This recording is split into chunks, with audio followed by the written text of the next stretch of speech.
You know, I looked at a pretty crazy figure previously. Maybe I should go back to basics. Not that basic!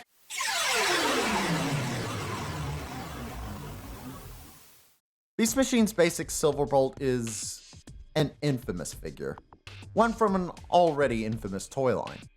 After the maddening success of Beast Wars with both its TV show and toy line, Beast Machines opted for a much different look and feel. One that wasn't particularly great.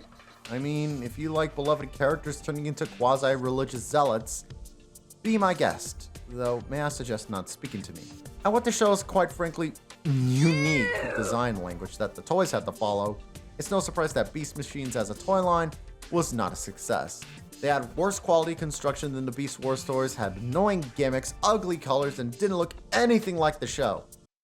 Actually, that might be a plus. Anyhow, I'll cover some of those another time, but for now, let's start with Silverbolt here, who's already a bit of a disappointment. Size-wise, he's a basic class figure, and it's the only figure of Silverbolt in the toy line. Surely the basic size class would have made more sense for Rat Trap?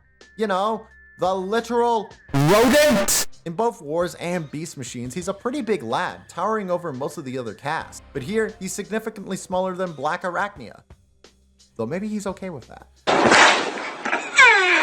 Okay, but size isn't everything. Most of the Beast Machines figures have weird scaling. And there have been some great basics class or equivalent figures before and since. But even beyond his size, God, he's ugly. Ignoring his god-awful Kung Fu chicken design. What is this color scheme? You have way too much translucent plastic for a lot of the body, a common problem with Beast Machine, and the rest is made up of McDonald's red and yellow plastic. They made the one guy who didn't get a Happy Meal toy look like a Happy Meal toy. And then there's his sword. It's supposed to be like a great big laser sword, but instead looks like he's gonna punish you for the bad girl you've been. Oh, but it doesn't sheath to reveal the most pathetic dagger you've ever seen. How is it that Armada Megatron has an even smaller knife built into him that's more intimidating? It's a shame too, because if you can move past the looks, the articulation is really good. Head, arms, elbows, upper legs, knees, kind of, and even wrists. I'm glad at least the great articulation continued from Beast Wars, even if they didn't follow in other areas. Now then, the transformation. This is the part that Transformers fans know all too well. After a pretty simple if uneventful transformation, you get a pretty mediocre Griffin, which it's nothing special, but gets the job done alright. Except, this is not what he transforms into according to the manual. No, instead, he's supposed to be this. This is supposedly a condor. I'm dead serious. Horrible broken hands masquerading as bird claws. He's even more Happy Meal red than before. The wings aren't even connected. They just float behind his arms. His head is his penis. This is quite frankly embarrassing. It's like a knockoff of a Transformer. The story goes that the change from Griffin to Condor happened last minute, and that's the reason for this awful beast mode.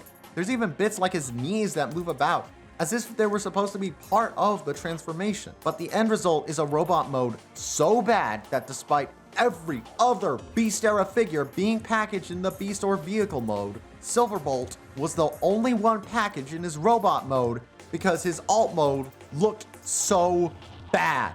I give it 1.5 cafeteria burgers in hexagonal wrapping paper out of 5. I can say it's at least decently made in terms of plastic quality, and it's articulated well, but it's just such a mess in every other way.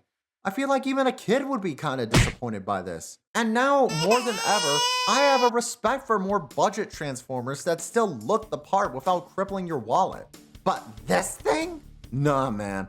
The fact that they increased the price for basics figures for this compared to Beast Wars only drives the point home further how much this thing sucks. Especially because, as I mentioned before, this is the only figure of Beast Machine Silverbolt. Meanwhile, Cheetor's Beast Machine design got 3 figures in the line, and 2 more later on. Surely such a great character, such a beloved hero, deserves better than what he got. Oh dear God, those eyes! Nah, I take it back. This figure represents Beast Machines perfectly.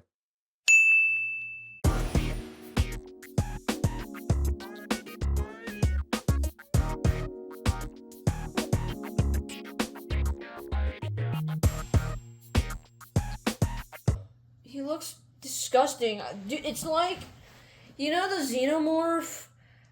It's like if you got you know the top of the head of the xenomorph, right? Yeah.